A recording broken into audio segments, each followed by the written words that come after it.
안녕하세요. 최지웅입니다. 저는 석유 회사에서 일하고 있고요. 석유와 에너지 문제, 탄소 문제에 대해 연구하고 있습니다. 이 석유라는 자원이 굉장히 많은 고민이 필요한 자원이라고 생각합니다. 그 어려운 고민을 하는 사람입니다.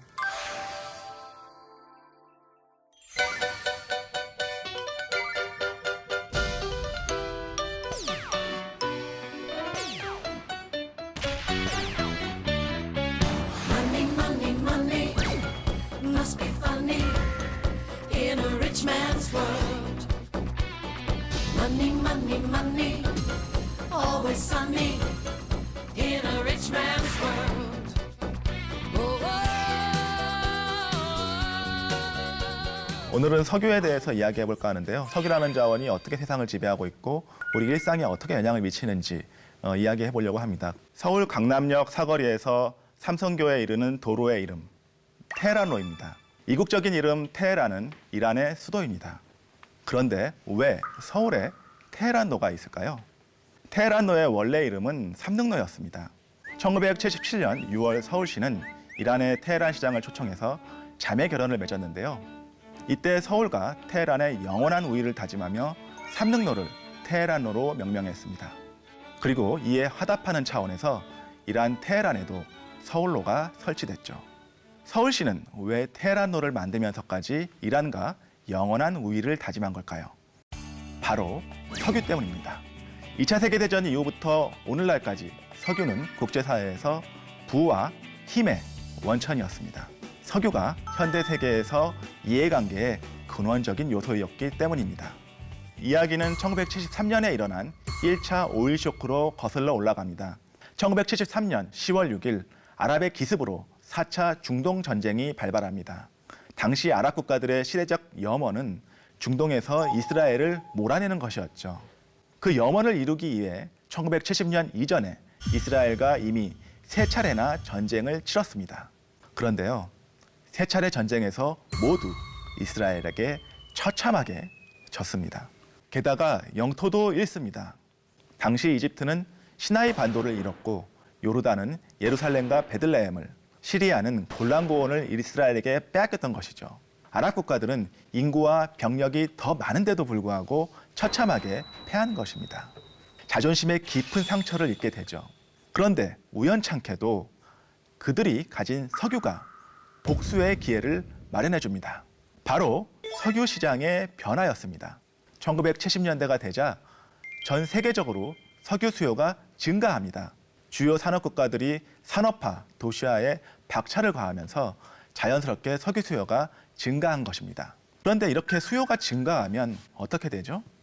석유가 전보다 귀해지고 값이 올라가겠죠. 심지어 이런 상황에서 미국의 원유 생산량이 감소세로 돌아섭니다. 미국의 여유 생산 능력이 있고 공급 물량이 남아도는 상황에서는 아랍 국가들이 석유 금수 조치를 한들 별다른 위협이 되지 못했던 거죠. 그런데 미국의 원유 생산량이 감소세로 돌아섰고 드디어 아랍은 석유 질서의 캐스팅 보트를 쥐게 됩니다. 미국 등 서방 세계가 아랍의 석유에 의존하게 되면서 아랍 산유국의 지위와 위상이 높아진 거죠. 그리고 석유라는 막강한 무기를 믿고 드디어 복수의 칼을 꺼내듭니다. 1973년 10월 6일 이스라엘을 공격하며 4차 중동 전쟁을 일으킨 거죠. 구체적으로 석유는 어떻게 아랍의 무기가 되어주었을까요? 당시 이스라엘은 미국의 군사 지원을 받고 있었습니다. 그래서 이스라엘에 대한 미국의 지원을 막는 것이 관건이었어요. 미국이 또다시 예전처럼 이스라엘에 막대한 무기와 탄약, 미사일을 지원한다면 승산이 없었거든요. 자, 그럼 이제 어떻게 해야 할까요? 미국이 중동의 석유 공급을 의존하게 된 상황이니까 아랍은 석유 공급을 무기로 미국을 압박할 수 있게 된 겁니다.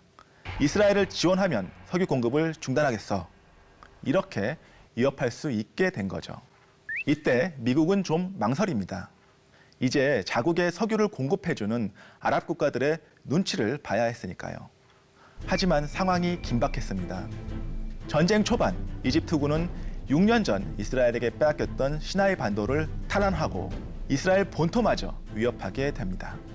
군사 지원을 하지 않으면 이스라엘이 패망할 위험에 처하게 되는데 그것은 미국이 움직이는 거대한 체스판에서 요충지에 있는 중요한 말을 잃게 된다는 의미거든요.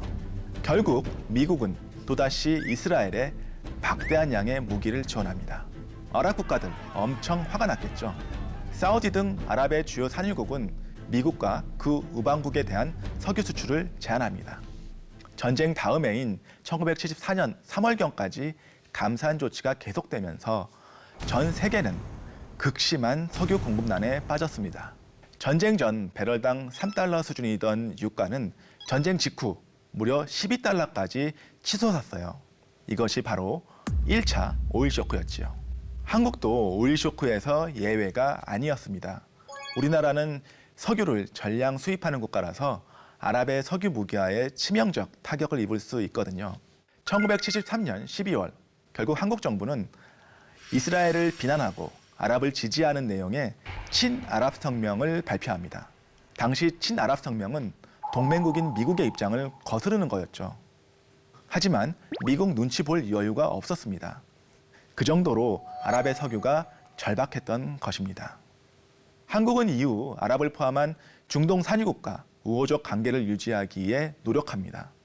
앞에서 말씀드린 테헤란로도 그래서 생긴 것이죠. 1차 오일 쇼크는 과거의 사건이지만 여러 가지 면에서 2022년 현재의 고유가 상황과 닮았습니다. 올해 가장 충격적인 사건이라고 할 수 있는 러시아의 우크라이나 침공도 석유 또는 천연가스가 중요한 역할을 하고 있습니다. 러시아는 세계 3위의 원유 생산량, 세계 2위의 천연가스 생산량을 갖고 있어요. 러시아는 우크라이나를 침공하면서 계산을 했겠죠. 서방 국가들이 러시아의 석유 가스 거래를 절대 끊을 수 없다고 생각했을 겁니다. 러시아는 1차 오일 쇼크 당시 아랍 국가들처럼 자국의 석유 가스가 강력한 무기가 되어줄 거라고 생각했을 겁니다. 1973년 1차 오일 쇼크 때 아랍 산유국들이 석유 무기화를 위해 매월 5%씩 감산했거든요. 단지 5%씩 줄였는데 쇼크가 일어난 거죠. 러시아의 석유와 가스가 막히면요, 1차 오일 쇼크 이상의 충격을 줄 수도 있을 겁니다. 지금까지는 러시아의 계산이 맞는 것도 같습니다. 유럽에서는 가스 가격이 급등했고 러시아를 대체할 공급자를 찾지 못하고 있습니다. 겨울이 다가올수록 난방용 가스 수요가 크게 증가할 것이고, 그렇게 되면 러시아산 가스는 더 큰 위력을 갖게 될 겁니다. 지난 7월에 미국 바이든 대통령이 사우디를 찾아갔죠. 바이든 정부 출범 이후 미국과 사우디의 관계는 냉랭해진 상태였습니다. 미국 민주당은 사우디 왕실의 인권 침해 문제를 지속적으로 비판해왔고, 바이든 대통령도 후보 시절부터 사우디의 실권자인 무함마드 빈 살만 왕세자를 국제사회에서 왕따로 만들겠다고 공언했거든요. 그런데 그런 바이든 대통령이 사우디를 찾아간 겁니다. 최근 바이든 정부는 휘발유 가격 상승과 인플레이션으로 지지율에 타격을 받고 있거든요. 결국 사우디가 이끄는 아랍 산유국들의 증산이 절실한 상황이죠. 바로 이 상황도 1차 오일 쇼크의 모습과 닮았습니다. 1차 오일 쇼크의 가장 큰 원인은 석유 소비가 증가하는 시기에 미국의 원유 생산량이 감소했기 때문입니다. 지금도 세계 경제가 코로나 팬데믹에서 벗어나 석유 소비량을 늘려가고 있습니다. 그런데 2020년 미국의 연간 원유 생산량은 전년 대비 약 8% 감소하였고, 2021년에도 재차 1% 가까이 감소했습니다. 1970년대처럼 소비는 늘어나는데 생산은 감소하는 상황이 다시 벌어진 것이죠. 그러자 사우디 석유의 위상이 다시 올라간 것입니다. 자, 오늘 1차 오일 쇼크부터 러시아의 우크라이나 침공, 바이든의 사우디 방문을 말씀드렸지만, 그 외에 2000년 이후 9.11 테러, 2003년 이라크 전쟁, 2017년 이후 트럼프 정부의 미국 우선주의 정책의 배경에도 모두 석유가 있었습니다. 그리고 지금도 국가 간의 분쟁과 갈등 발생 시 군사적 수단을 제외하고 상대국에 가장 강한 타격을 줄 수 있는 것은 석유의 거래를 막는 것입니다. 앞으로 석유로 인한 역학관계가 미국, 중동, 러시아 등 어느 쪽에 더 힘을 실어주는 상향으로 변해갈지는 알 수 없습니다. 그러나 확실한 것은 인류는 여전히 석유에 상상 이상으로 의존하고 있고요. 지금 석유는 가장 중요한 경제적 자원이자 동시에 가장 영향력 있는 정치적 자원으로 기능하고 있다는 것입니다. 오늘의 한 줄 리뷰는 석유는 부와 힘을 결정하는 숨은 지배자다로 하겠습니다.